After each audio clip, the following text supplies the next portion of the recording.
ਸਲਾਮ ਦੁਆ ਲੈਣੇ ਤੋਂ ਪਹਿਲਾਂ ਇਹ ਵੀਡੀਓ ਜ਼ਿਆਦਾ ਤੋਂ ਜ਼ਿਆਦਾ ਸ਼ੇਅਰ ਕਰਨੀ ਜੀ। ਠੀਕ ਹੈ, ਅਗਰ ਤੁਸੀਂ ਇਹ ਵੀਡੀਓ ਨਹੀਂ ਨਾ ਸ਼ੇਅਰ ਕਰਨੀ ਆਹ ਤਾਂ ਫਿਰ ਅਗਲੀਆਂ ਪਿਛਲੀਆਂ ਕੁਕੜੀਆਂ ਦੀਆਂ ਤੇ ਮੁਰਗੀਆਂ ਦੀਆਂ ਤੇ ਮੱਝਾਂ ਦੀਆਂ ਤੇ ਦੂਸਰੀਆਂ ਵੀਡੀਓ ਸ਼ੇਅਰ ਮੱਛੀ ਦੀਆਂ ਕਰਨ ਦੀ ਕੋਈ ਨਹੀਂ ਜ਼ਰੂਰਤ ਜਿਹੜੀਆਂ ਮੈਂ ਚਾੜਨਾ। ਠੀਕ ਹੈ, ਮੈਂ ਇਸ ਟਾਈਮ ਜਨਾਬ ਗਾਰੇ ਹੀਰਾ ਤੇ ਮੌਜੂਦ ਹਾਂ ਜਾ। ਠੀਕ ਹੈ, ਤਕਰੀਬਨ 3 ਹਿੱਸੇ ਸਫ਼ਰ ਕਰ ਆਇਆ ਤੇ ਥੋੜਾ ਜਿਹਾ ਸਫ਼ਰ ਰਹਿ ਗਿਆ, ਉਹ ਉੱਥੇ ਜਾਣਾ ਉੱਤੇ। ਤੁਹਾਨੂੰ ਇੱਕ ਚੀਜ਼ ਵਿਖਾਉਣ ਲੱਗਾ ਜਿਹਦੇ ਵਾਸਤੇ ਮੈਂ ਆਖਿਆ। ਅੱਛਾ, ਮੈਨੂੰ ਇਹ ਗੱਲ ਦੱਸੋ ਇਹ ਕੀ ਕੰਸੈप्ट है?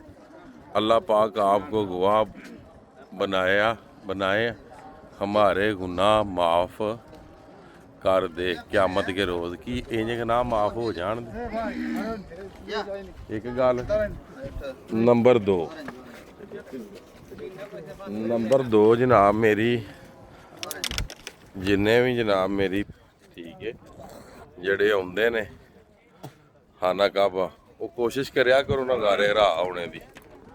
ਠੀਕ ਹੈ, ਆ ਸਰਕਾਰ ਦੀਆਂ ਸਾਰਿਆਂ ਨੂੰ ਗੱਲਾਂ ਸੁਣਾਉਂਦੇ ਤੇ ਹੈ ਹੀ ਕਨਫਰਮ ਹੈ ਕਿ ਇੱਥੇ ਸਰਕਾਰ ਦੇ ਵਹੀ ਨਾਜ਼ਲ ਹੁੰਦੀ ਰਹੀ ਹੈ।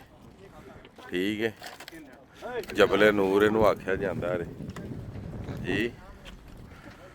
ਗਾਰੇ ਸੌਰ ਗਾਰੇ ਰਾਹ, ਇਹ ਗਾਰੇ ਹੀ ਰਾਹ ਹੈ ਜਨਾਬ। ਠੀਕ ਹੋ ਗਿਆ, ਮੈਂ ਇਸ ਟਾਈਮ ਜਾ ਰਿਹਾ ਵਾਂ ਗਾਰੇ ਹੀ ਰਾਹ ਤੇ। ਇਹ ਹੁਣ ਤੁਸੀਂ ਜਨਾਬ ਚੈੱਕ ਕਰੋ ਨਾ, ਇਹ ਕੀ ਲਿਖੀ ਗਏ ਆ?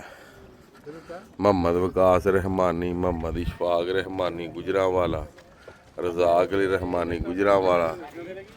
ਇਹ ਜਨਾਬ ਸ਼ੇਖੂਪੁਰਾ ਤੋਂ ਨੇ ਜਨਾਬ, ਪਾਕਿਸਤਾਨ ਜ਼ਿੰਦਾਬਾਦ। ਥੱਲੇ ਸਰਕਾਰ ਦਾ ਨਾਮ ਲਿਖਿਆ ਸੱਲੱਲਾਹੁ ਅਲੈਹਿ ਵਸੱਲਮ। ਮੈਂ ਬੇਦਬੀ ਨਹੀਂ ਤੇ ਹੋਰ ਕੀ ਹੈ ਯਾਰ, ਇਹ ਚੈੱਕ ਕਰੋ। ਸ਼ਾਹ ਨਵਾਜ਼ ਖਾਨ ਸ਼ਹਿਰਾ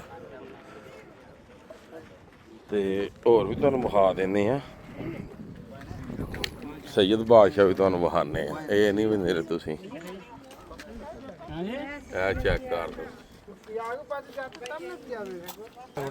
ਇਹ ਸੈयद ਜਨਾਬ ਅਮਰ ਸ਼ਾਹ, ਸैयद ਇਕਬਾਲ ਸ਼ਾਹ, ਸਾਇਮਾ ਬੀਬੀ, सैयद ਨਵੀਦ ਸ਼ਾਹ। ਇਸ ਚੀਜ਼ ਦੀ ਨਹੀਂ ਮੈਨੂੰ ਸਮਝ ਆਈ ਵੀ ਧੀਆਂ ਭੈਣਾਂ ਦੇ ਨਾਂ ਲਿਖਣੇ ਸੀ। सैयद ਬਲਾਲ ਸ਼ਾਹ, ਅਹਿਮਦ ਸ਼ਾਹ, सैयद ਅਲੀ ਸ਼ਾਹ। ਇਹ ਪੂਰੇ ਖਾਨਦਾਨ ਦੇ ਨਾਂ ਲਿਖ ਛੜੇ ਨੇ, ਆਪਣੇ ਤੇ ਤਮਾਦ ਹੀ ਕੋਈ ਨਹੀਂ। ਇਹ ਕਹਿ ਜੇ ਹੁਣ ਇੱਥੇ ਹੁਣ ਸਾਰਿਆਂ ਆਖਣਾ ਬਈ ਇਹ ਕੀ ਇੰਜ ਬੰਦਾ ਬਖਸ਼ ਕੇ ਇਹਦਾ ਆ ਕੰਮ ਸਿੱਧਾ ਬੰਦਾ ਇੱਕ ਵੀ ਨਾ ਕਰੇ, ਇਹ ਨਹੀਂ ਫਿਰ ਬਖਸ਼ਿਸ਼ ਹੋ ਜੇ ਇਹਦੀ। ਇਹ ਵੀਡੀਓ ਜਨਾਬ ਅੱਜ ਦੀ ਡੇਟ 'ਚ ਹੀ ਚੜੇ ਦੀ। ਠੀਕ ਹੈ, ਪਾਕਿਸਤਾਨ ਇਸ ਟਾਈਮ ਟਾਈਮ 2:20 ਹੋ ਗਏ ਤੇ ਵੇਖੋ ਵੀਡੀਓ ਤੁਹਾਡੇ ਕੋਲ ਕਿਹੜੇ ਵੇਲੇ ਆਉਂਦੀ ਹੈ। ਠੀਕ ਹੈ ਜੀ, ਇਹ ਵੇਖੋ ਰਾਜਾ ਆਸਫ। ਠੀਕ ਹੈ, ਸ਼ੱਕਰਗੜ੍ਹ ਜ਼ਿਲ੍ਹਾ ਜੇਹਲਮ। ਕਿਹੜੇ ਕਿਹੜੇ ਜ਼ਿਲ੍ਹੇ ਦੇ ਜਨਾਬ ਮੇਰੀ ਹੈਲੋ, ਇਹ ਸਾਰਿਆਂ ਜ਼ਿਲ੍ਹਿਆਂ 'ਚ ਪਹੁੰਚਾ ਦਿਓ ਨਾ ਵੀਡੀਓ। ਠੀਕ ਹੈ, ਉਂਝ ਤਾਂ ਸਰਕਾਰ ਨੂੰ ਪਤਾ ਹੀ ਕੋਈ ਨਾ। ਮੁਹੰਮਦ ਆਸਫ ਪੱਤੋ ਕੀ, ਸ਼ਾਬਾਸ਼ ਭਾਈ। ਇਸਾਨ ਗੁਜਰਾਤ ਵਾਲੇ ਵੀ ਆ ਗਏ ਜੇ ਵਿੱਚ। ਆਮਰ ਸਟੋਰ ਗੁਜਰਾਤ ਪਾਕਿਸਤਾਨ 20/11/2025 ਨੂੰ ਜਨਾਬ ਮੇਰੀ ਇਹ ਨਾਂ ਲਿਖੀ ਗਏ ਆ। ਠੀਕ ਹੈ, ਕੀ ਇਸ ਨਾਂ ਦੇ ਕੀ ਫਾਇਦਾ ਜੀ? ਮੈਨੂੰ ਵੀ ਫੋਨ ਆਇਆ ਸੀ ਸਾਡਾ ਨਾਂ ਲਿਖ ਗਿਆ ਆਵੇ, ਜਦੋਂ ਨਾਂ ਤੇ ਲੈ ਲਿਆ। ਜਿਸ ਤਰ੍ਹਾਂ ਕਿ ਹੁਣ ਮੈਂ ਇੱਥੇ ਆ ਕਿ ਅੱਲਾਹ ਤਾਲਾ ਸਾਰਿਆਂ ਦੀ ਬਖਸ਼ਿਸ਼ ਫਰਮਾਏ ਤੇ ਅੱਲਾਹ ਤਾਲਾ ਸਾਰਿਆਂ ਦੀ ਨੇਕ ਦਿਲੀ ਤੇ ਅੱਛੇ ਕੰਮ ਕਰੋ ਤੇ ਅੱਲਾਹ ਤਾਲਾ ਤੁਹਾਡੀ ਬਖਸ਼ਿਸ਼ ਵੀ ਜਨਾਬ ਫਰਮਾਏ ਜੀ। ਅੱਜ ਤੁਸੀਂ ਚੰਗੇ ਕੰਮ ਹੀ ਕੋਈ ਨਹੀਂ ਕਰਨੇ ਤੇ ਬਖਸ਼ਿਸ਼ ਕਿੱਥੋਂ ਹੋਣੀ ਹੈ? ਵੀਡੀਓ ਸ਼ੇਅਰ ਕਰਨ ਨੂੰ ਕਰ ਸਕਦੇ ਤੁਸੀਂ ਤੇ ਤੁਸੀਂ ਹੋਰ ਕੀ ਕਰਨਾ? ਫਿਰ ਸੱਚੀ ਗੱਲ ਕਰੀਏ ਤੇ ਲੱਗਦੀ ਕੌੜ।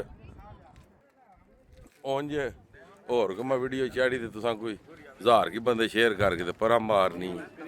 ਬਾਕੀ ਇਹ ਤੁਹਾਨੂੰ ਦੱਸਣਾ ਸੀ ਕਿ ਇਹਦੇ ਬਾਰੇ ਹੀ ਮੈਨੂੰ ਲਾਜ਼ਮੀ ਦੱਸਿਓ ਵੀ ਯਾਰ ਨਾਂ ਲਿਖਣ ਨਾਲ ਕੀ ਹੁੰਦਾ।